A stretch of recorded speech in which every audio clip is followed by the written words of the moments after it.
on streaming.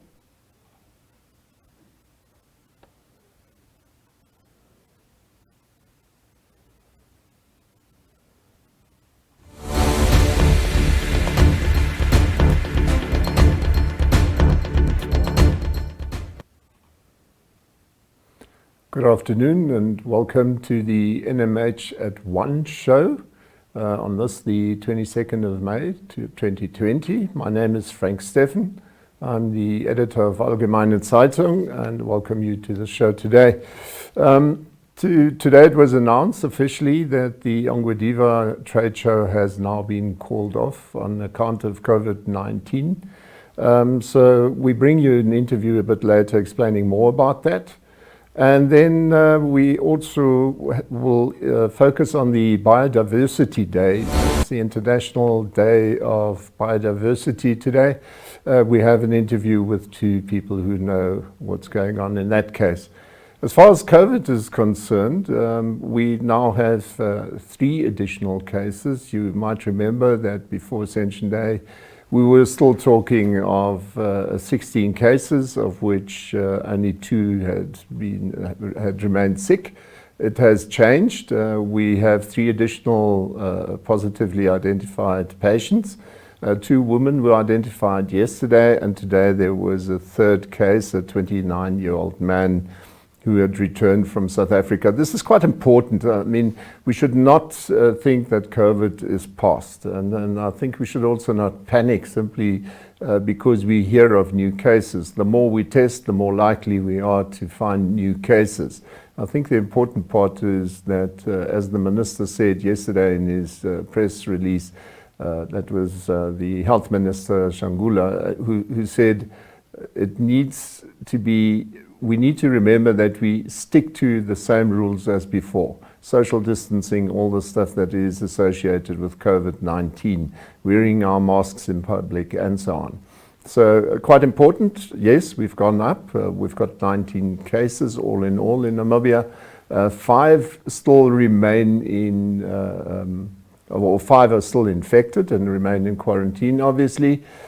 Funny enough, case number 1, which was one of the Romanian tourists, which some of you might remember, have been in quarantine for something like more than 60 days now already. Continuously we keep hearing that they've recovered. Yes, they've recovered, but they're still infected. So each time they're being tested, they have to remain behind again. Poor them. In the meantime, there's another person who was found to be, who was cleared, and the same with their babies. So all in all, like I said, 5 remain. With these 5 persons remaining in isolation, the recovery has now effectively been lowered to 74%. In the meantime, on Thursday, manufacturing industry in South Africa has started up its production again. There you can see Toyota resumed limited operations, as they had called it, in the Prospecton plant in Durban. Its parts warehouse and dealership will also reopen across the country now. And the same happened at Nissan, who's reopened its plant in Rosslyn in Gauteng. Yeah, and with that, we already come to the point where we bring you a couple of videos. Due to the state of emergency, the Ongwediva annual trade show, as said, was cancelled. And Eleni Nanjatu, Jackson Muma, Corporate Communication Officer from Ongwediva Town Council and a member of Ongwediva Annual Trade Fair Preparatory Committee. I would want to make an announcement here regarding Jackson Muma, Corporate Communication Officer from Ongwediva Town Council and a member of Ongwediva Annual Trade Fair Preparatory Committee. I would want to make an announcement here regarding Ongwediva Annual Trade Fair 2020. After consultation with the Preparatory Committee as well as the Ongwediva Trade Fair Society, we have come to a decision to cancel this year's Ongwediva Annual Trade Fair due to factors revolving around the state of emergency as well as regulations pertaining to COVID-19. Therefore, the Ongwediva Annual Trade Fair that was scheduled to take place as from the 21st to the 29th August 2020 has been cancelled. We are citing health and safety of our exhibitors, our visitors, and other stakeholders that will be involved in this. Therefore, it's in this year's trade fair has been cancelled as such.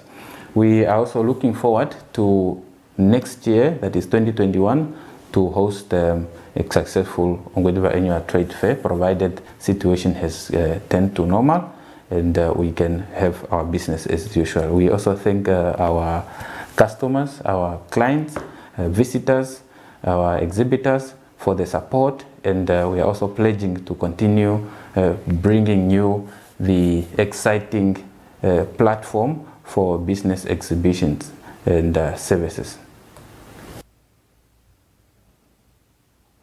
Yeah, like it or not, we'll probably see that most of the bigger occasions will be called off in the next few months. I can't see it happening with all the dangers associated with mass gatherings. In the meantime, Kenya Kambove, who's our journalist up in the north, he visited Divundu and he shares his thoughts. He spoke to some of the local residents who told them about their hardships.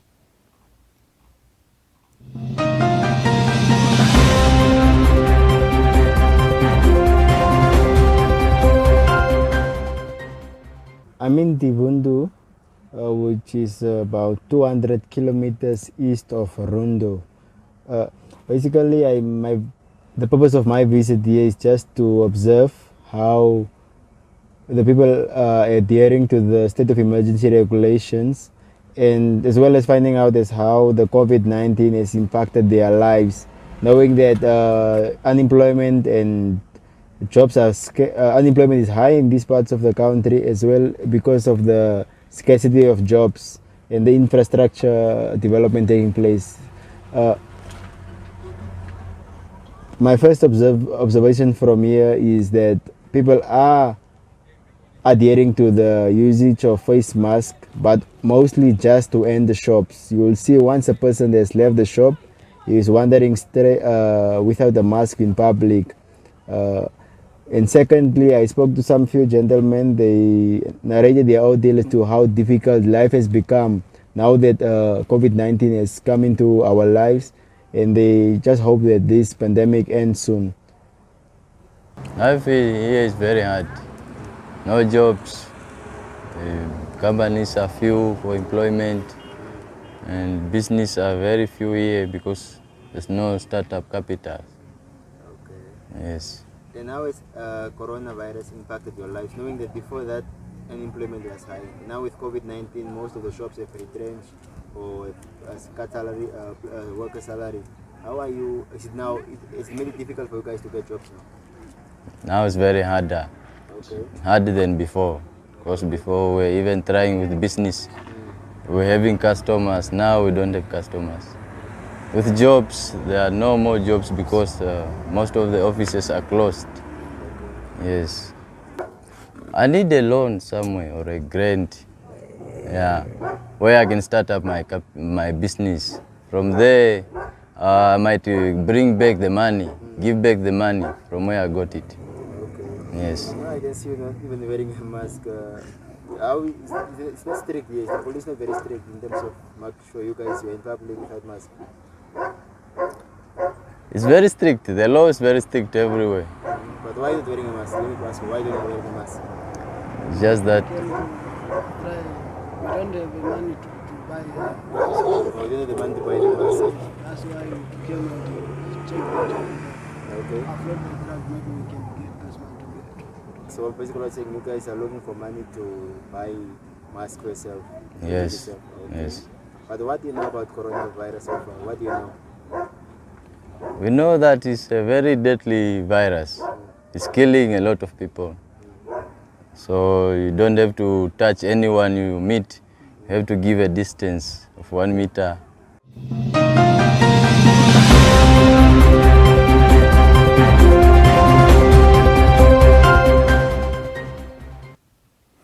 Yeah, and Kenya also spoke to the people of Recon Africa. They had to put their plans to drill for oil in East Kavango on hold for the time being. But the company visited the Kawe village to support the local community, and let's see what they had to say.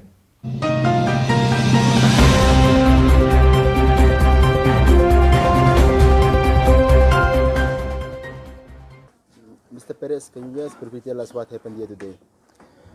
We, Recon Africa, came here to make humble and small donation to the local community,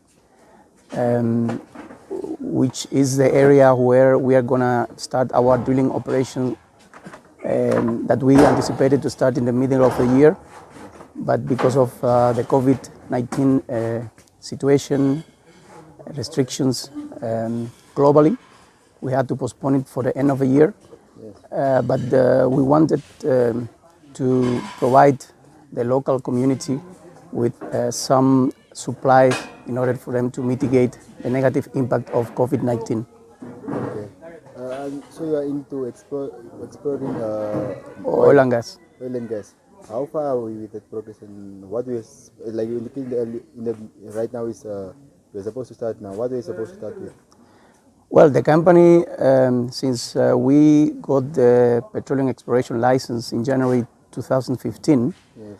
we have been assessing all the geological and geophysical data, and we have identified a prolific sedimentary basin, which we believe that can hold a meaningful amount of hydrocarbons within the area. Not too far from this position, we identified a potential site where we are going to drill a deep stratigraphic test well, which is going to reach up to 3.6 kilometers. With that well, we anticipate to know what kind of rocks we have, the different properties, if we identified all the different elements and processes of the petroleum system that we believe exist within the region. Okay. If this is a success, what will this mean to the Namibian government economy? Well, first of all, drilling like this, of this magnitude, doesn't occur in the country from since 1970. This is the first positive impact for the industry to change completely. And this will happen in this particular region, which, if it turns out to be positive, both the company, the government, Namibia, the locals, the community will be benefited out of the whole project. This has very different angles, let's say, from the point of view of providing the locals with opportunities of jobs, and also for the economy, that will have a meaningful impact. Okay. Maybe just my last question. Which other countries are you focusing on? Is it only Namibia in Africa? For now, Recon Africa is focused in Namibia, but obviously we have identified a very large sedimentary basin which can extend towards the surrounding countries, which we are reviewing at the moment. Thank you very much for your time, sir. Okay, thank you.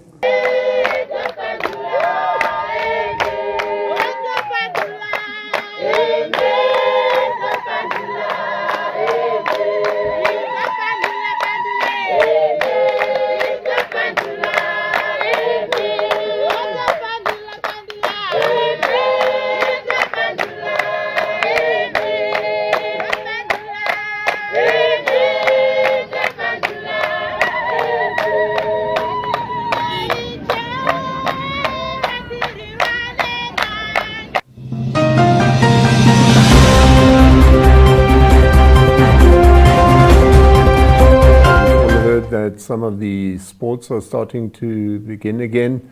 It's not as it was before, but certain sports are allowed. And so Yolanda Quintal of Windhoek Express tells us more about the Nedbank Bridge Run, which, by the way, starts tomorrow.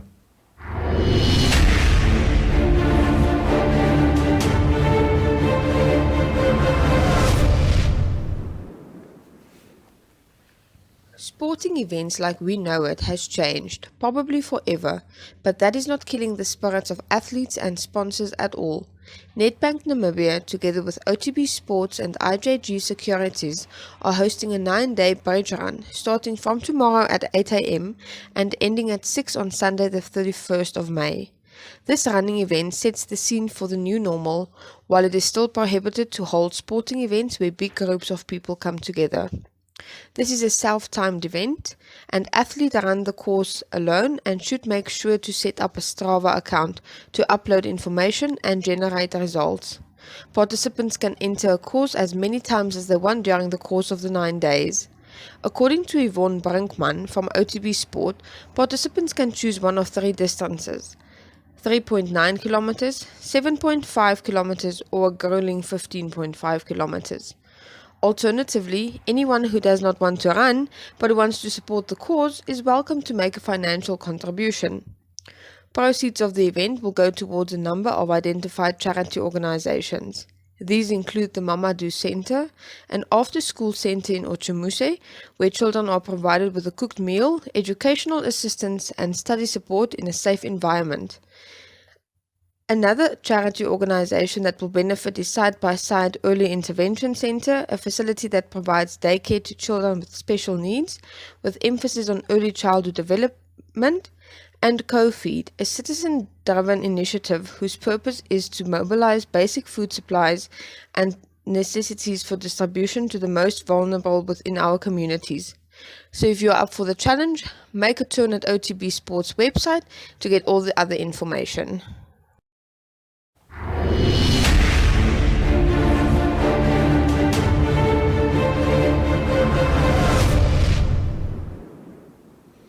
Yeah, this is obviously new to our country, and it sort of had me smile a bit because I had no choice but to think of that advert which is running currently, where you see this guy actually putting his cell phone tying it onto the back of his dog, making him run and walk around. Anyway, so good luck to all the guys that are taking part. This brings us to a glance at our newspaper headlines for today. We had a couple of papers today who had their main pages. Namibian Sun actually spoke about the Central Procurement Board, which is now being probed on account of some ethnic issues when they appointed new people. Geingob, on the other hand, as most of you by now probably know, has pardoned quite a number of people, so Allgemeine opened on that one. Republican spoke a bit about the schools that are getting ready for when they're ready to reopen as from early in June, and then you will have the phased opening of all the schools. Namibian gave you the news about the COVID, and the New Era spoke a bit more about the cattle that were recovered by farmers, and Confidential sees the fishing industry being on the knife's edge.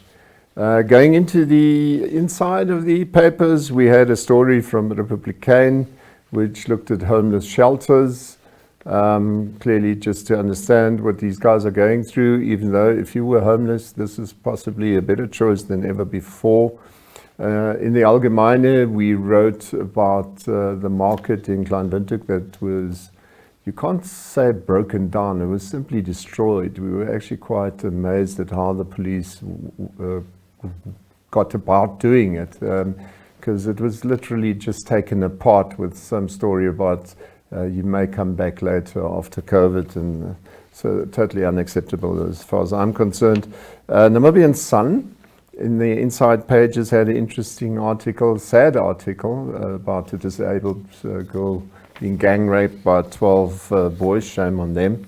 And Namibian spoke a bit about the mine workers union that criticizes the employers unions for going employer federations going to court over the retrenchment.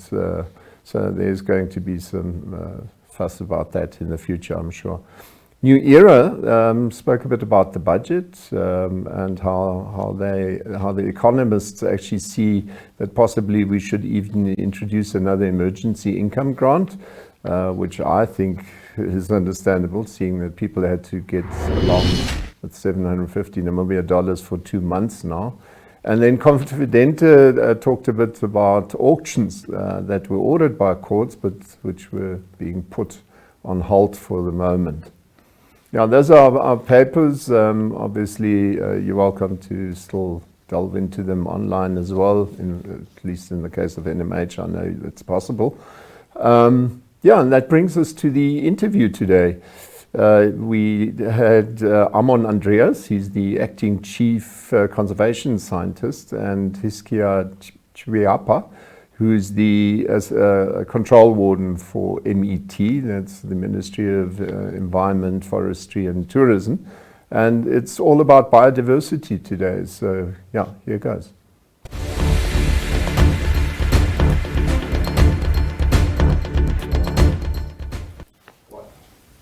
Today is, of course, the 22nd of May 2020, and today is a very special day. It's also known as the International Day for Biological Diversity, in short, World Biodiversity Day. And therefore we have two special guests. Both of them are from the Ministry of Environment, Forestry and Tourism. To my left is Mr. Hiskia Chiwiapa, he's Control Warden, and also on the far side, Mr. Amon Andreas. He is Acting Chief Conservation Scientist. Good morning, gentlemen. Tell us, what is World Biodiversity Day all about, Amon? Right, thank you, Danny. Maybe to our listener and viewers, probably it's worth defining what it means. What does it mean by the word biodiversity day? Biodiversity. Sorry. So biodiversity in simple terms, it means it's just different types of organisms on Earth. This includes the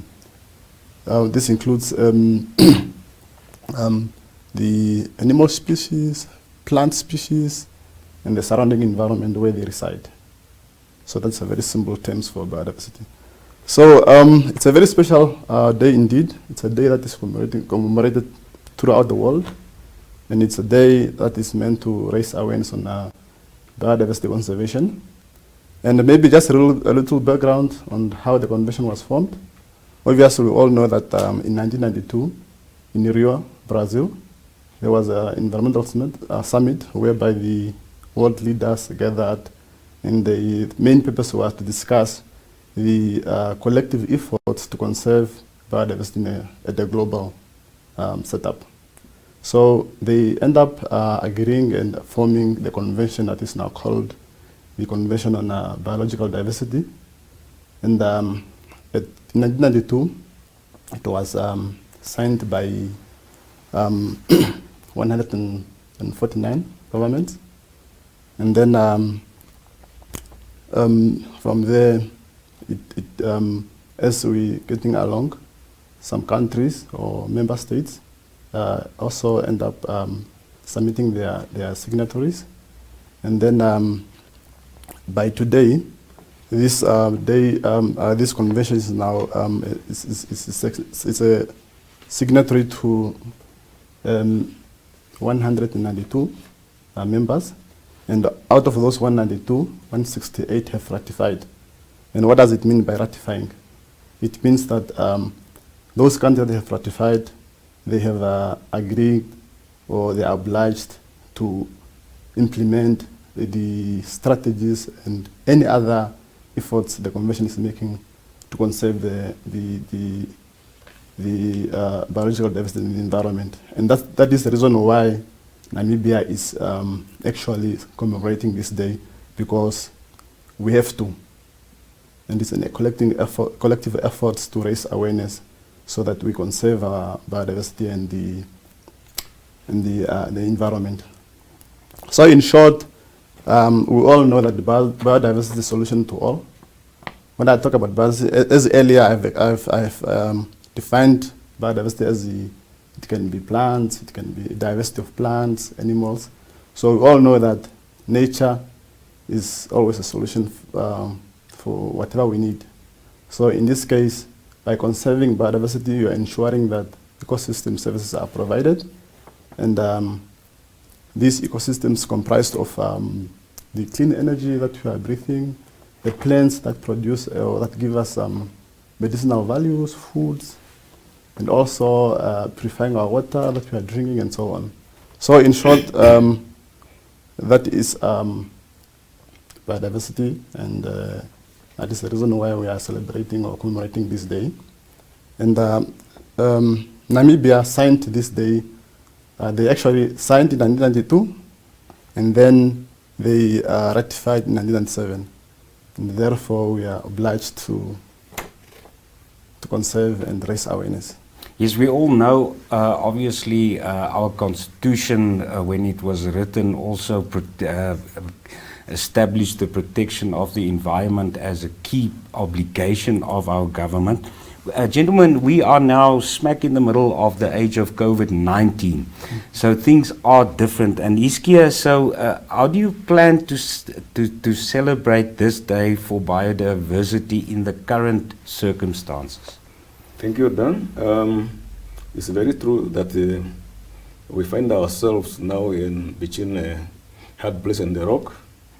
Usually, we would have an awareness event involving various stakeholders celebrated elsewhere. Last year, we did it, commemorated this day in Rundu, Kavango East.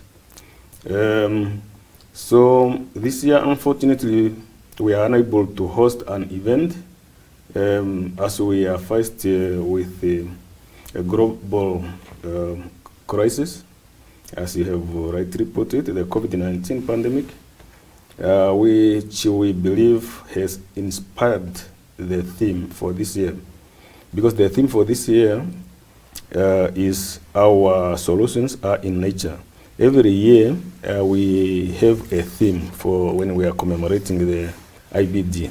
We call it IBD in short, which stands for the National Biodiversity Action Day, whereby we remind our communities the importance of conserving our environment. So we believe that the theme underpins the significance of harmonizing with nature during difficult times. In light of this, the ministry is creating awareness using virtual platforms such as this, the radios, the TV, the newspapers, and also for online media. Through this awareness creating activities that we will call people to action. The aim is to call people to action. That's why we are here, and we are very happy that you have accorded us this opportunity for our people to take action to conserve our biodiversity in order for the environment to take care of us. As far as we said, this COVID-19 may or can be medicine can be made from plants also. So, and we hope if we take care of our environments, we will take care of ourselves. Thank you very much, Dan. Amon, you are involved on the science side, the conservation side. Now, conservation is also key to tourism in our country. So, what are we already doing to protect biodiversity and also promote it further as a government and the ministry where you are involved? Right. Thank you, Danny. Globally, Namibia is recognized as the best country when it comes to conservation. They have a best conservation setup. Namibia is it's quite very vast. It's in its pristine condition, and we have quite very beautiful sceneries which attract tourism. So therefore, we, in effort to protect these areas, most of the areas are proclaimed as conservation areas, either state national parks or community-based conservation areas. So we have a program which is called the the CBNRM, the community-based conservation or community-based nature resource management, that has paved the way for community to set up conservation. So they will say, I might not be statistically correct, but around 40% of our land is under conservation, some form of conservation. And we have renowned national parks that are quite very huge. Some are probably as big as some countries. And those are all efforts to protect our environment and keep it in a pristine condition so that we keep on attracting tourism. And then we have also policies, laws, strategies, and action plans. For instance, under my subdivision, we have what we call the National Biodiversity Strategic and Action Plan. It's that plan. It's actually a global one that is developed by the UNCBD, the Convention on Biological Diversity, whereby countries are adapting to their country's situations, and then we implement those. And out of those plans, we have the access and benefit sharing. Some of the requirements were that state or parties to the convention should actually come up with some act in order to preserve the traditional knowledge of local people, and also medicinal the resources. So this act is also part of the conservation plans in order for our people to benefit from resources and their knowledge not to be tapped for free. So all those are act and laws that are there to regulate the utilization of financial resources in such a way that we do not destroy it or we do not overconsume, but do it sustainably so that we protect our environment. And yeah, I mean, those are some of the strong conservation measures that we put in place to conserve our environment. And it's, you mentioned the word organisms previously. Now, we as humans are also organisms which form part of this larger balance we try to keep. So, Iskia, what can each one of us do to promote biodiversity? Thank you once more, Dan, for that. Yes, the aim of the Ministry of Environment, Forest and Tourism, the message to the public is that there are things that we are required to do in order to protect our biodiversity, and those that we are not supposed to do. I start with those that we are not supposed to do. We have to refrain from undertaking unsustainable practices such as cutting down trees, which we call deforestation, killing wildlife, which we call poaching without a permit, is what we call poaching, and as well as those people that are in business of sand mining, making bricks projects, because they should have the clearance certificates when they are doing that, as well as littering. We know that when we are driving alongside our roads, main roads, we find that along the road, a lot of litter, or even in the towns or in the cities. So remember that Namibia or Windhoek was the cleanest city in Africa, but now we have been surpassed by Kigali, the capital of Rwanda. So now those are the things that we are trying to avoid when the law enforcement officers, our law enforcement officers also, when they put up, because sometimes we put up some information boards, for example, at the coast, there are areas that are not supposed to, people should not just go there and drive, because they might destroy the habitat of some of our birds. For example, the Damara 10, they used to breed in the desert there. There were those motorbikes or cars, they can destroy their nests and their eggs or their chicks. That is one. On On the other note, those we expect the people, the public, to plant more trees, report wildlife-related crimes, and adhere to the provisions of the Environmental Management Act, Act 7 of 2007, that is in force. Whenever one wants to implement an economic activity, they have to follow that Environment Management Act to be given a permit to conduct that business or project. Thank you very much.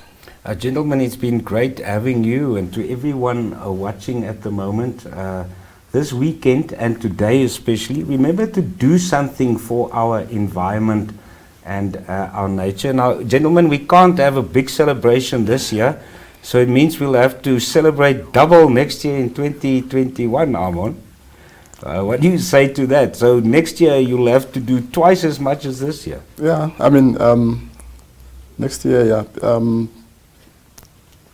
Once we get over this coronavirus pandemic, we will normally what we do, we normally invite the lower primaries and also the upper primary learners, so that we teach them one or two topics about biodiversity, and also try to groom them to become a conservationist and environmentalist, just like us. So yeah, obviously next year we'll invite a couple of schools to partake into these activities, just to sensitize them. Thank you, gentlemen. Remember, protect our environment and our biodiversity. Yes, and let's plant more trees. Yes.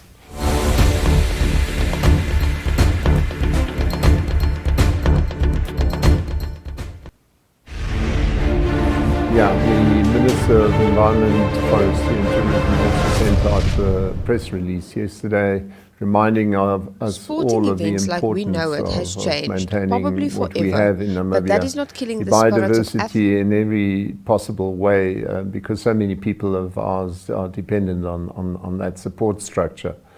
So that brings us to the end of today's show.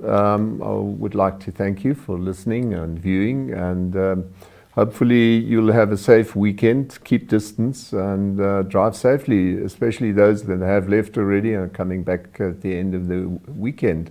And with that, I'll say goodbye, and here are a few views of the weather that you can expect tomorrow.